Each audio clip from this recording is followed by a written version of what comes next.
Hello my dear friends, welcome to movie Hunter YouTube channel. So friends, আজকে আমি একটি ইংরেজি মুভি নিয়ে আলোচনা করব, যেটি হচ্ছে সিনিস্টার, যার বাংলা অর্থ হচ্ছে অশুভ, অলক্ষণ বা দুর্ভাগা।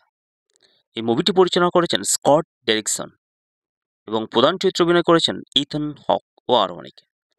সিনিস্টার একটি আমেরিকান অতিপ্রাকৃত হরর সিনেমা, যেটি লেখক ও পরিচালক স্কট ডেরিকসনের সৃষ্টি।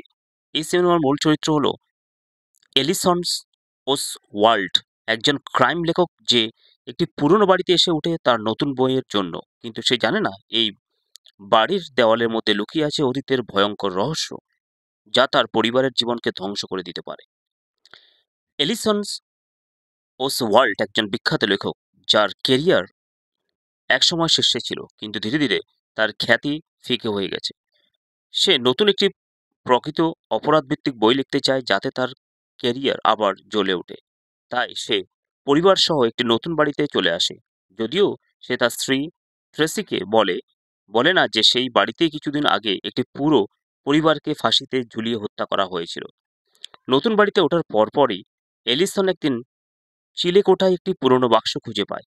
বাক্সের ভিতরে রয়েছে কিছু 8 mm ফিল্ম রিলস ও একটি প্রজেক্টর।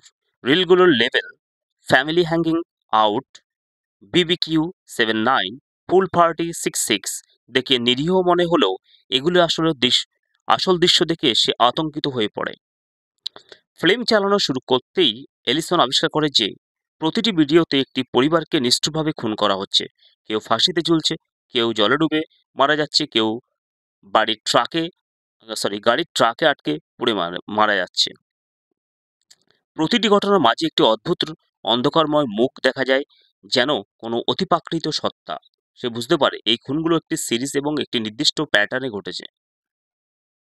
এক একটি পরিবার এক একটি নতুন বাড়িতে ওঠার পর খুন হয়েছে, আর প্রতিবারই একটি শিশু নিখোঁজ হয়েছে। এলিসন পুলিশ বা সাংবাদিকদেরকে না জানিয়ে নিজেই তদন্ত চালিয়ে যান। সে স্থানীয় এক ডেপুটি সো এর সাহায্য নেয়, যিনি তাকে নানা তথ্য জোগাড় করে দেয়। গভীর তদন্তে এলিসন জানতে পারে ভিডিওগুলোতে যে মুখটি দেখা যাচ্ছে সে আসলে একটি পৌরাণিক শয়তান বাঘুল, যে শিশুদের আত্মা গ্রাস করে এবং পরিবারগুলোকে হত্যা করে করতে প্ররোচিত করে। প্রতিটি ভিডিওতে খুনের পিছনে নিখোঁজ হয়ে যাওয়া শিশুটি ছিল খুনের আসল কারিগর। বাঘুল তাকে নিয়ন্ত্রণ করে হত্যা করায় বাধ্য করে। এলিসনের বাড়িতেও অদ্ভুত ঘটনা হয়। তার ছেলে নাইট টেররের মধ্যে পড়ে এবং কবর থেকে উঠে আসা শিশুদের দেখা যায়।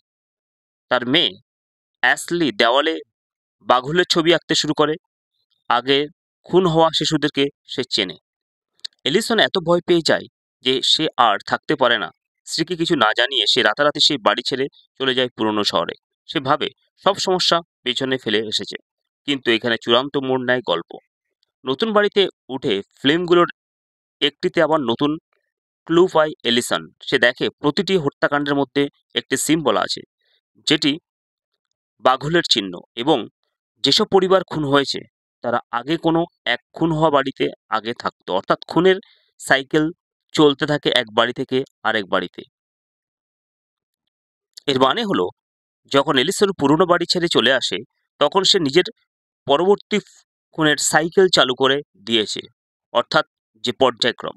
এলিসন যখন সব বুঝতে পারে, তখন খুব দেরি হয়ে গেছে।